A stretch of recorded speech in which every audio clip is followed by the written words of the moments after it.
Hello, welcome back to my channel. I'm Lena, this is Lena's Bookshelf, and today we're going to talk through some of my September TBR. So my September TBR is, I think, going to be a little bit chaotic this month because I am a team leader for a team challenge that I'm doing with my Facebook book club that I am a part of, and it is a game where I don't know what I'm going to be reading until I get a prompt, and the prompts could be anything. I could be reading anything from thrillers to reptile romances to fantasy.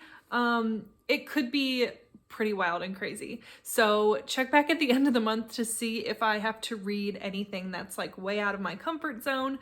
But I do have a couple of things in addition to that game that I want to try and get to. I am planning on participating in the Upside Down Readathon. This is a readathon hosted by some of my friends here on YouTube and some other hosts that I already watch their content and some new creators that I wasn't aware of before this. So I will link all of the information for the readathon below. But it does run from September 5th to the 11th. And I'm not going to be reading any of the buddy reads for this readathon just because none of them sounded like something that I would really be interested in, but I do have at least 2 books that I want to get done. I'm trying not to overcommit myself, especially since I will be on vacation for a couple of days during this readathon, but I'm going to try and vlog my experience during the readathon. Not daily vlogs or anything, but maybe just one for the whole week. But one of the reading prompts is a book that has lights on the cover from season 1 of Stranger Things with all the lights, if you're familiar with that.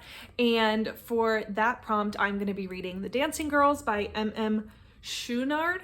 And this, I believe, is the first in a series, but I'm not really a series person. I'm pretty happy with reading the first book in a series and then being done with it. So I doubt that even if this is a fantastic book that it will make me want to continue in the series.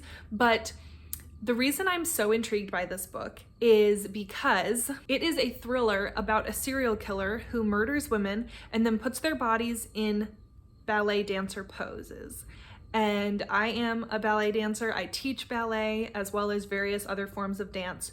And so I'm really excited for this one. I've actually read the first chapter of this because I wanted to make sure it was really something I would be interested in. And I think I'm really going to enjoy it. We'll see. And it does have the light coming from the house there. So that's what I'm counting for that prompt. And then even though the Upside Down Readathon is based around Stranger Things and very fall thrillery vibes, I actually decided to read a romance for this readathon, which is absolutely crazy, but I'm going to read Ugly Love by Colleen Hoover. And this meets the reading prompt of reading a book with multiple points of view. And so this is going to be my last hurrah with Colleen Hoover. I'm going to try one more. Colleen Hoover and I have a love-hate relationship. I just don't know that Colleen Hoover is an author for me, but I'm going to try this one because I've heard people that don't like the typical Colleen Hoover books actually like this one. So we'll see. Also, I just need to get to this one because my coworker loaned it to me, and so I just want to get it read so I can give it back to her so she can loan it to another coworker. Those are the only 2 books that I think I'll be able to get to during the Upside Down Readathon, but there's also some photo prompts for Instagram. There's also a live show, so I'll link all of that information down below. And then the other readathon that I'm hoping to participate in this month is the Losers Club Readathon, and it is a Stephen King based readathon.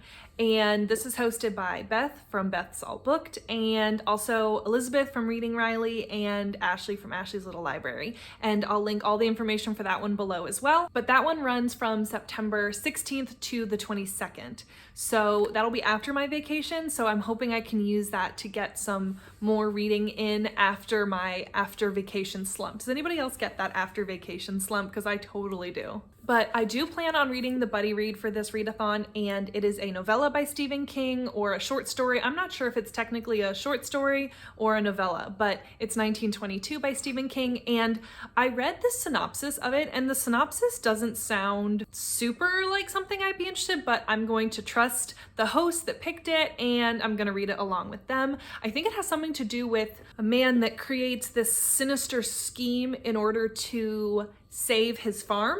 So we'll see, but they are also doing a movie watch for 1922 on Netflix, and so I'm going to be participating in the buddy read and also in the movie watch as well. And there is a bunch of different reading prompts for this readathon, but I think I'm only going to try and cover a couple of them. I have 2 books that fit a lot of the prompts. So 1922 fits the buddy read prompt. It also fits the read on the cover prompt. It also fits the movie watch prompt. There's also a prompt where you can make yourself a drink, and I'm gonna do that one because that's an easy one. I don't even have to read a book for that. And then the other thing that I'm going to read for that readathon is The Haunting of Maddie Clare by Simone St. James. This meets a bunch of the prompts as well because it has a female protagonist. It also has read on the cover. It also is by one of my favorite authors. I really enjoy Simone St. James. I'm trying to get through her whole backlist. And this is also a creepy setting because this is about a girl who joins a temp agency to get jobs, and she is placed with a ghost hunter. Between those 2 books, I should get a lot of them knocked out. And then those are really the only books that I am like totally committed to reading this month, just because, like I said, this Jeopardy game could throw all sorts of curveballs at me. So definitely check back at the end of the month to see how many of these I read. Definitely be looking for my vlogs for those 2 readathons. Let me know down in the comments below if you're planning on participating in either of those readathons, and if you've read any of the books that I just talked about, and if you think I'll like them. Please hit that subscribe button. It really helps out my channel, and I'll see you in my next video. Bye!